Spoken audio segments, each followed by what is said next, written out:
13E, just a quick review what we've already covered, is it has to be cable being locked in the open position, or the enclosure has to be cable being locked. Manual switch or circuit. So it's going into detail. Basically, A rapid shutdown that will sense disconnect. Let's look at this graphic. Let me tell you what we have here a little bit here, because this is kind of like the 705 stuff.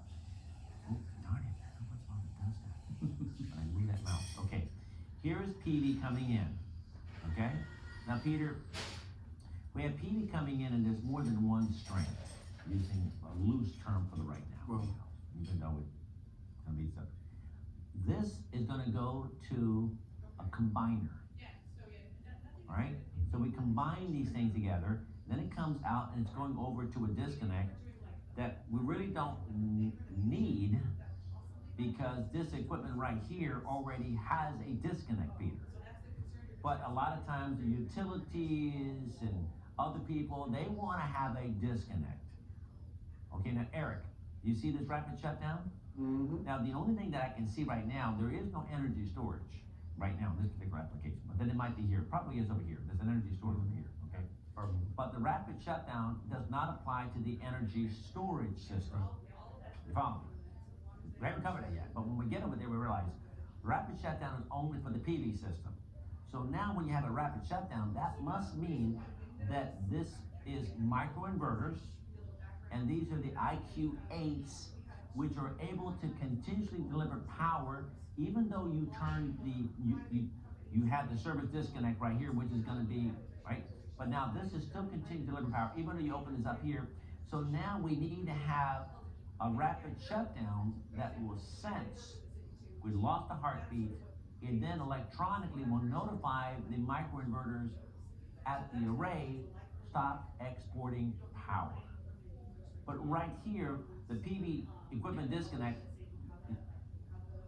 this could be, I guess they're gonna mark the PV disconnect, that's fine. Or don't mark it here at all, and simply go right over here, and there's the PV disconnect. You saw that one picture where we saw solar 1, solar 2, and the battery?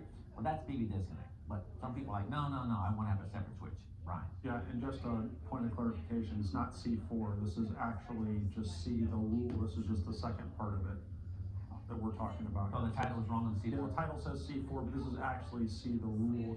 It's split by the 1, 2, 3, 4, and then the rule continues. Let me review what we're talking about. Yeah. Okay, now we described it. PV equipment disconnects must have a warning label in accordance with 69013B, which says warning is energized on both sides if the line and load terminals can be energized in the open position.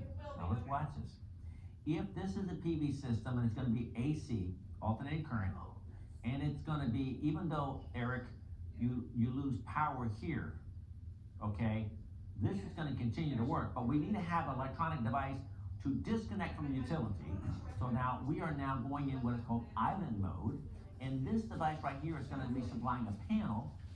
You follow what I'm saying? I got batteries coming in here, I got PV coming here, I'm going to the battery, I don't care about the utility, because we disconnected from here. However, if I open up this switch, since the microinverters I'm using, okay, they will continue to export power because they're not interactive. That means that I will have voltage coming in here, and since I have voltage in here, either by the utility or have voltage in here because I'm having energy storage system, in this disconnect right here, the line and the load terminals will be energized. So therefore, for that application, this is